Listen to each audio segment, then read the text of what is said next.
नमस्कार, मोठी बातमी समोर येतेय। ऐन तीव्र उन्हाळ्यात घेरडी परिसरात विजेचा लफंडाव सुरू। अधिकारी व कर्मचारी यांचा मनमानी कारभार। विद्युत मंडळ तक्रार निवारण फोन कायम बंद।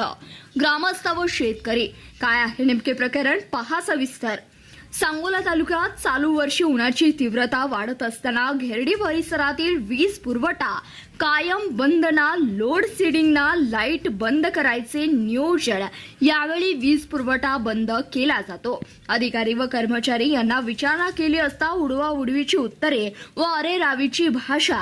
त्यांच्यावर कोणत्याही अधिकारी स्वतः लक्ष घालत नाही। ऐन तीव्र उन्हाळा असल्यामुळे लोक हैराण होताना दिसत आहेत। एकतर अति तीव्र उन्हामुळे उष्माघाताची शक्यता वर्तवली जाते। घेरडी वीज केंद्रात विचारणा केली जात असताना समाधानकारक उत्तरे दिली जात नाहीत। सांगोला येथून येणारा वीज पुरवठा घेरडी वीज केंद्रापर्यंत जेवढा आहे तेवढा वीज पुरवठा होत नाही। त्यामुळे शेतकरी वर्गाचे एकतर म्हैसाळ योजनेचे पाणी शेतकऱ्यांनी डीडी काढून सुद्धा पाणी अजून घेरडी परिसरात पाणी उपलब्ध झाले नाही।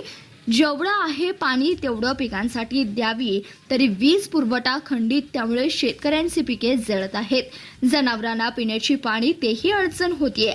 हा भाग दुग्ध व्यवसायावर जास्त चालणार आहे। जनावरे भरपूर प्रमाणात असल्यामुळे त्यांच्यासाठी मशीन आहेत, त्याला वीज पुरवठा लागतो, पण वीज पुरवठा वेळेत होत नाही। त्यामुळे शेतकऱ्यांची अवस्था इकडे आड तिकडे विहीर अशी झाली आहे।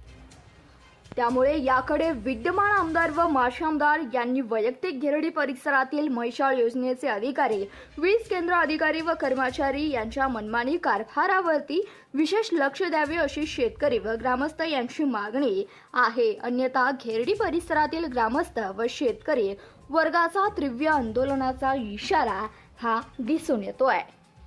घेरडी परिसरातील म्हैसाळ योजनेचे पाणी शेतकरी वर्गाचे डीडी काढून देखील पाणी का अजून सोडलं नाही व कोणत्याही लोड शेडिंग आहे का, आणि असेल तर त्याला वेळेचं बंधन आहे का, आणि नसेल तर का वीज पुरवठा केला जात नाही, आणि अडचण असेल तर का निदान केलं जात नाही, आणि याला तर अधिकारी व कर्मचारी जबाबदार आहेत का, का त्यांच्यावर कोणाचे बंधन आहे का, याकडे विद्यमान आमदार व खासदार यांनी विशेष लक्ष द्यावे अशी घेरडी व ग्रामस्थांची मागणी आहे।